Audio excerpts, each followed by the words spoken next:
Hello, this is Christina Mattis, and you are about to hear a presentation on what a character analysis consists of. You may start, stop, or replay this presentation at any time. The focus of this audio is on PowerPoint Slide 2, entitled Character Analysis Overview. Feel free to print this slide out so that you can take notes on it. Stop the audio now to do so, and press play when you are ready to begin again. If you choose not to take notes, then continue listening.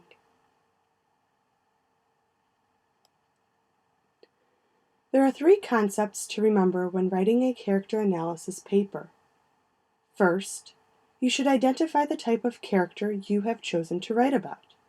Second, the character should be described. Third, you want to be able to discuss the story's conflict with regard to the character's place within the conflict. Let's begin by taking a look at identifying the character type.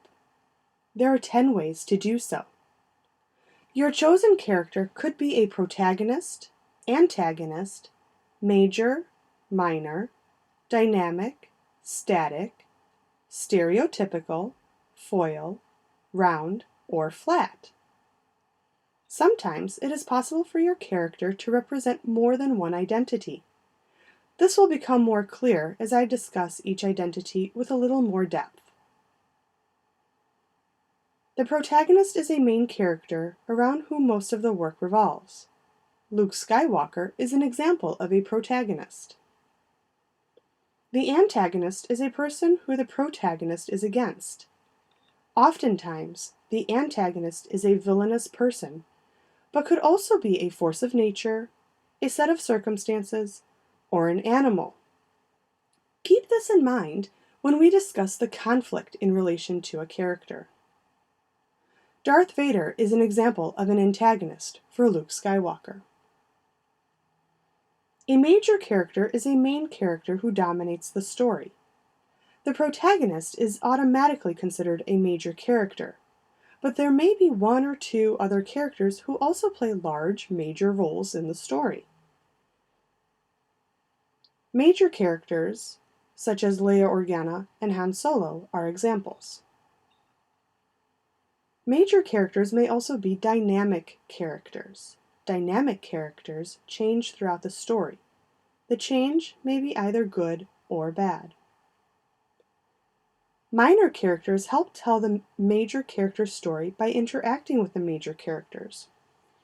These minor characters allow the major characters to reveal personalities, situations, or other personal stories. Typically, minor characters are static or unchanging. C-3PO and R2-D2 are examples of minor and static characters.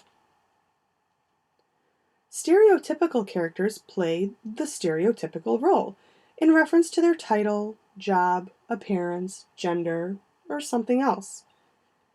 Think of the Breakfast Club movie. Those characters are stereotypical.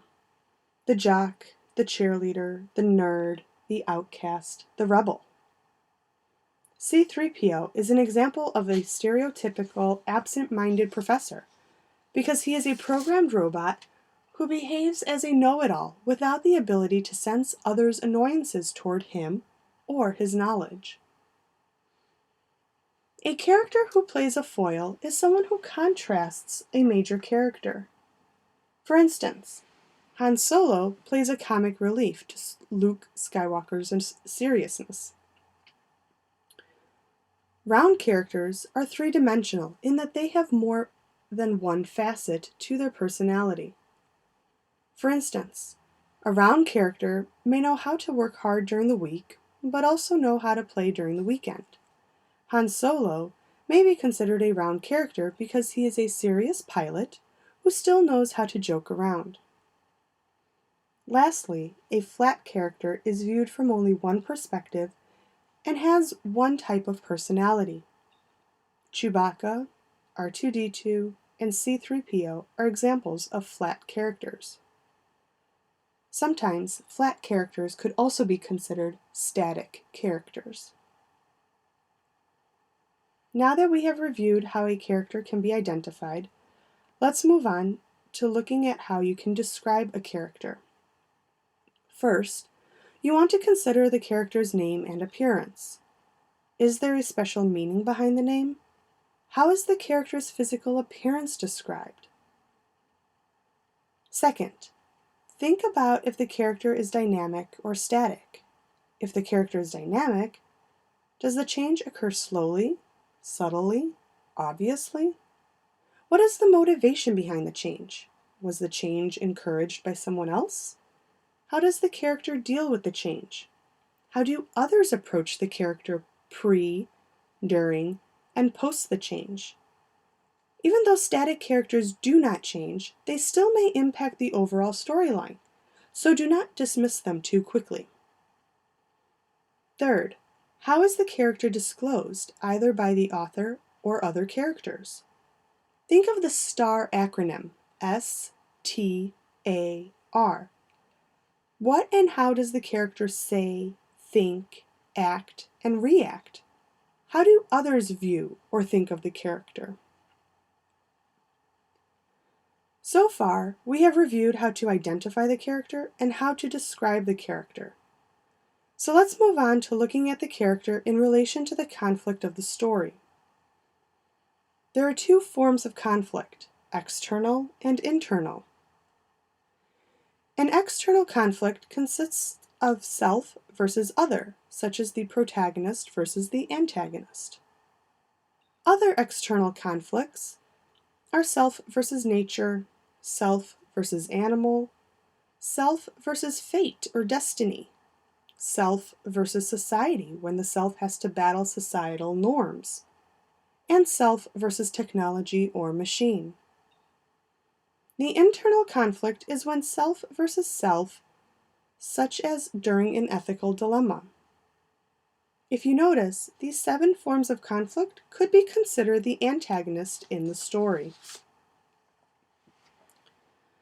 After having heard this presentation, you should have a better understanding of what a character analysis paper consists of. The remaining slides in this presentation contain text versions of this audio. Thank you for listening.